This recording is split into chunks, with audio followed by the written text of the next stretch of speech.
How you doing, everybody? Welcome back to Sonic Adventure DX, where today we're going to be continuing with Gamma's story in his 5th level, Hot Shelter. And we'll be continuing on the bullet train as we were when I left off the last time. I suppose I should explain a little bit better about the whole animals inside of the machines thing for anybody who's not exactly familiar with why they were there. In the original Sonic the Hedgehog game, the robots that you fought, whenever you killed them, they exploded and they made a little, like, boom sound. When they exploded into a little cloud of smoke, and then there was an animal inside of them. And basically, as far as the lore goes, the animals are considered the power supply of the robot, in what I can only imagine would be like a hamster wheel effect, where basically they run on a wheel or something like that inside of them, and their work generates the power for the robot, or what have you, or monkey or whatever. These monkeys are robotic, so you know what I mean. And then when you destroy the robot, the animal pops out and it's freed, and in this case, it's you can get it back, and I was floating in midair there for a second for no reason. But so then once you've destroyed the robot, the animal's free, it floats away, and you can collect it. You couldn't collect it in the other games, but in this game it's a little more important because you have to collect it for the chow raising. They took this a step further in the old Saturday morning cartoons of Sonic the Hedgehog, which Zeta has a bunch of seasons of upstairs on DVD, where basically a lot of the animals that you'll see in these levels and in the old Sonic the Hedgehog levels were actually made into characters that started in the show alongside Sonic himself and Tails. And those characters were essentially, when Dr. Robotnik got his hands on them, he was called Dr. Robotnik still back then. He would give them mechanical pieces and parts like arms and legs and stuff, and they were considered roboticized, and the only way to bring them back, as far as I remember, is the Chaos Emeralds, but that's not the case in the canon of the games. Hey look, a Sega Dreamcast. Well, yeah, anyway, we're here for E105 Zeta, and apparently he's been modified a little bit to become like a little missile generator type thing for the egg carrier. Wonder who modified him. Well, anyway, basically all you have to do is just destroy all of his cannons. And they're pretty easy to target. Just he's got a lot of missiles going for him, but not so many that it makes it remotely challenging. Just jump over them. They can't reach you if you jump over them. And yep, there's all the Dreamcasts around him. Shameless self-plugging, even though it doesn't make sense in the DX version because it's on the GameCube. And Zeta was a peacock, so I don't know. That doesn't really make too much sense either, but whatever. At least it's a little better than how they handled Delta and Epsilon, because there wasn't really a purple bird, so they couldn't really give that to him. But yes, basically, in layman's terms, the animals that come out of the robots, in this case, are the power supply, in, again, like I said, probably a hamster wheel effect, and you can collect them, but that's Sonic's main mission, is to destroy the robots or roboticizers and take the animals out of them to rescue them from Eggman. It's been his mission since the start. E105 Zeta rescue complete. Units remaining.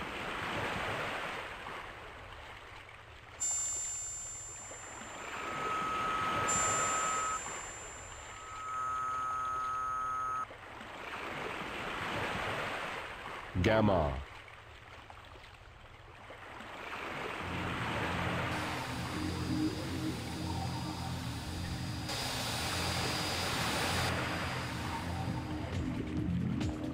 Beta.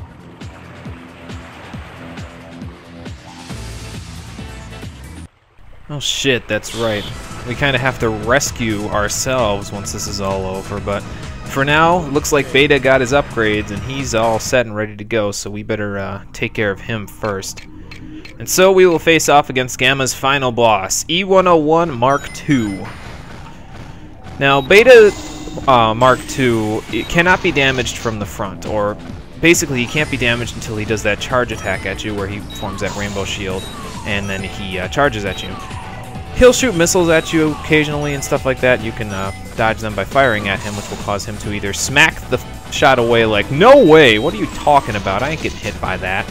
Or he'll just teleport away from it. So he's pretty powerful in this form, and it's not, like normal bosses in Gamma's game, in that you can't just mash the B button and expect to win in this case. It actually requires a little bit of strategy. Once he gets down to his 3rd bit and 4th bits of health, he will teleport away to the top of the stage, and he'll actually fire a humongous beam at you, almost like a Kamehameha wave of some kind, and he will attempt to just hit you with it. It does, you know, same amount of damage as the missiles and everything else, but it's definitely not something you want to get caught in, because, well, it's just more epic to avoid it, really. I mean, you know, as long as you have 1 ring, you'll be fine, but it's not an instant kill or anything, but definitely try to avoid it, and you'll want to definitely make sure you start avoiding it once he's on his final hit, because out of desperation, when he goes up here, he'll start shooting off multiple beams at you. So make sure you're running around the stage. As long as you run around in a circle near the edges, the explosions should fade away in time for you to get away. Except that last one. That last one encompasses like half the screen. You don't want that to hit in the middle of the stage, because that will suck. But other than that, I really wish this boss fight went on longer than 4 hits, but it doesn't. It would be a little more epic if Beta had a little more health, like more than the other robots that we've already destroyed. I mean, Delta and Epsilon and Zeta had more health than he does, but I suppose I can't ask for much. Mission complete. By the way, I love the boss theme. It's so epic. It's, you know, like a remix of Gamma's theme, but it's really cool. Oh, we got him. Suppose there's only one thing left to do now.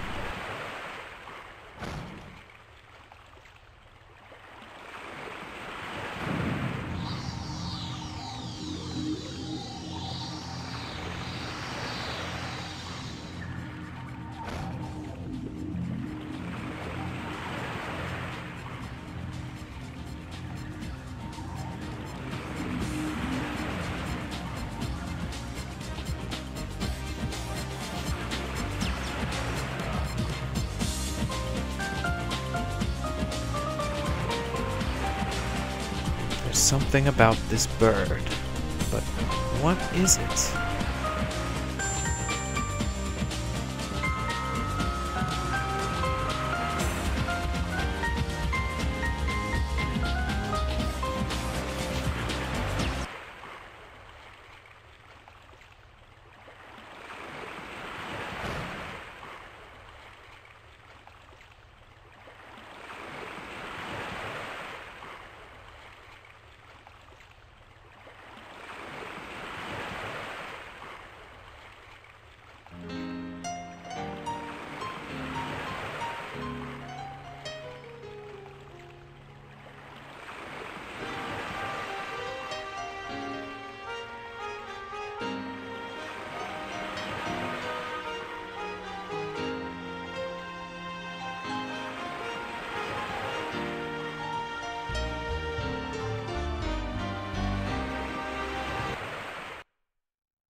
Sorry guys, that scene still gets to me a little bit. But that was Gamma's game, ladies and gentlemen. It's been quite a ride through this one. The motif playing in the background of his credits here and through most of his game is the theme of E102 Gamma. It's a pretty simple theme. It doesn't really have vocals like the rest of them. It has some, you know, roboticized vocals, but they're not really audible because of the voice compression that they had to do in order to make this game, you know, run smoothly. I'm still wiping away tears, I'm sorry. Gamma's story overall is probably... It's a difficult decision for me because I really enjoy Gamma's story. He's probably... Well, he's definitely one of my favorite characters, and he's got one of my favorite stories in the game, if not my favorite. It kind of depends on the day, really, but I'll get into that in a little bit after I'm done reviewing what I love about it so much. It's kind of funny, actually, because it's the robot in this game that receives the most humanity in his story. You know what I mean? Like, you know, Gamma started off as a robot, created by Dr. Eggman, you know, ready to fulfill his orders. He sees all of this craziness happening, like, you know, Beta is being torn apart, his brothers are getting ejected out of the ship into the ocean and all of that stuff. And I mean, it doesn't really faze him to any degree until he meets Amy and he sees the blue bird.